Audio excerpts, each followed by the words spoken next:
So Night of Champions has slightly more matches for a non-WrestleMania PLE card. So let's get right into it. Let's do our predictions, beginning with what I think is going to be the first match, because it's going to be on ESPN, even though it's the title match. For the Undisputed WWE Championship, the champion Cody Rhodes defends against Gunther and Sami Zayn in a triple threat match. I am really excited for this one. I never bet against Sami Zayn. Now, I could see Cody retaining. I could see Gunther winning.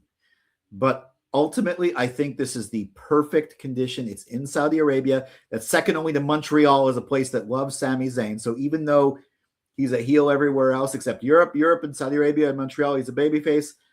And it's this new character. Like, he's going to get massively booed if this happens. And it might set up a rematch. I don't think he's going to keep it for long, but I predict that Sami Zayn is going to win the triple threat match and become the undisputed WWE champion. Probably in a sort of maybe underhanded, though he can maybe find an excuse for it, way, and by pinning Cody Rhodes. Maybe he takes advantage of something Gunther does to Cody. He might only keep it to SummerSlam, but I want Sami Zayn to at least have one run with one of the top titles, and I think this is where it's going to start. It could start later in the year. I don't know, but I think that the stars have aligned. This is perfect. I never bet against Sami Zayn this time. It's definitely an upset victory, but you can do it like that in the triple threat match. Sami Zayn is going to walk out of Night of Champions as the undisputed WWE champion. Not the only title on the line. For the United States Championship, the champion Trick Williams defends against challenger Ricky Saints. Okay. I've been liking what they're doing with Ricky Saints. He looked like he was almost going to have another long 7-match series with Carmelo Hayes. And like the one he had with Andrade, which was won by LA Knight, setting up a triple threat. I thought something like that was going to happen. Trick was going to interfere and it was going to set up a triple threat, but I guess they already got their triple threat. I think Trick Williams is far too over right now to lose the title. He's only defended it against the guy he won it. I think did he have a defense against Carmelo? I can't remember. He's had matches, but I think this is definitely a second PLE defense after winning the title. And I think Trick Williams is going to retain. Ricky Saints might end up winning the title back, or maybe Trick might end up winning the title at a later date, or Trick might end up going after, or Carmelo might end up going after Trick again, and he might win the title back. Not sure, but I'm pretty sure at Night of Champions there might be interference, maybe not. But Trick Williams is walking out of Night of Champions as the United States champion. It's not the only United States title we have on the line too. For the Women's United States Championship, the champion Tiffany Stratton defends against challenger Jade Cargill.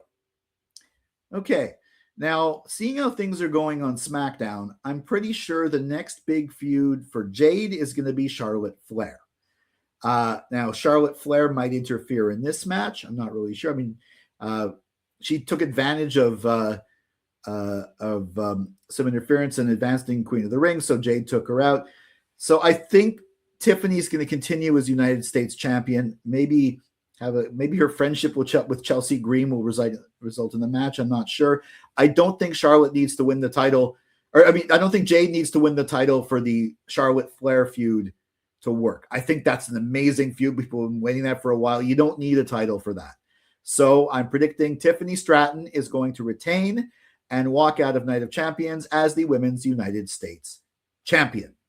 And I guess you could call it the rubber match between Seth Rollins and Braun Breaker, this time in a steel cage.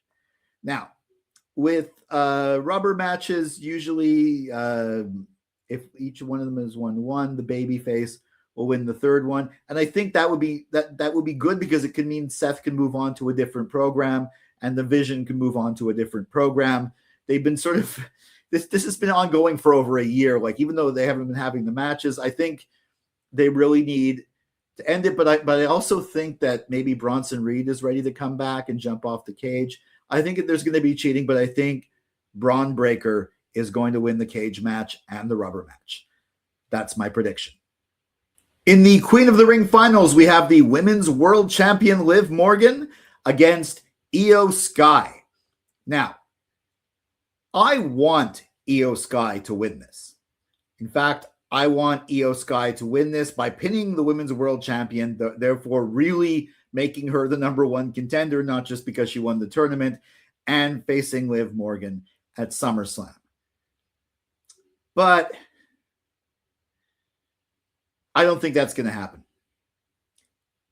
As I said earlier in this podcast and on another video, which may or may not be out, I think they're going with Liv Morgan as the new, the sort of the female Roman Reigns with like both titles. I think Liv Morgan is going to win and go on to become a double champion. So Liv Morgan's walking out of Night of Champions as Queen of the Ring, my prediction. Sidebar, I did hear the rumor of Liv Morgan maybe being injured at a house show in the UK. I'm going to pretend I didn't hear that. If that is the case and it causes a pivot, that's a pivot. My prediction is based on what was planned to be happening, not the result of a necessary pivot. And in the King of the Ring final, the ruler Oba Femi versus main event Jey Uso. Okay, now I admit there are some very interesting things that could happen if Jey Uso becomes King of the Ring. Specifically, he could be facing, well, maybe Cody, or if Sami's the champion, he could have him and Sami. That's a very interesting match. Or he could decide to turn on the bloodline and to go after Roman. So that's very interesting too. And one of the ways I could see him winning here would be with bloodline interference, because Roman doesn't want to face Oba Femi at SummerSlam. And maybe Brock Lesnar interferes as well too. And he ends up facing Oba at SummerSlam. I don't think Brock is going to face Oba at SummerSlam. I think he might somehow, maybe he might not interfere with him becoming King of the Ring. Maybe he might, on the other side, attack him after. I think Oba and Brock, their rubber match is going to be at Saturday night's main event in Madison Square Garden. Madison Square Garden is a big enough venue, especially if it's not just a random Raw or SmackDown. I think that's where the rubber match is going to be, and I think Brock is still going to face Gunther at SummerSlam. And I'm predicting that Oba Femi is going to win here, become King of the Ring, and face, and who knows, maybe even beat Roman Reigns with the whole rest of the bloodline at SummerSlam. So my prediction, Oba Femi walks out of Night of Champions as King of the Ring. Those are my predictions for Night of Champions. What do you think? Let me know in the comments. Make sure you like, share, subscribe, and ring that bell for notifications for all my wrestling hot takes, cold takes, simmering takes, wrestling opinion pieces, WWE Premium Live Event prediction and review videos, and assorted thoughts on Raw and SmackDown. Now, if you want to get all my takes on the last couple of Raws and SmackDowns and all my Night of Champions predictions in one spot, you can do that in audio format with the podcast. The link should be in the description of this video. And I'll be back with obviously with more videos and my review of Night of Champions. Until then, for Silo Voice Studios in Montreal, I'm Jason C. McLean.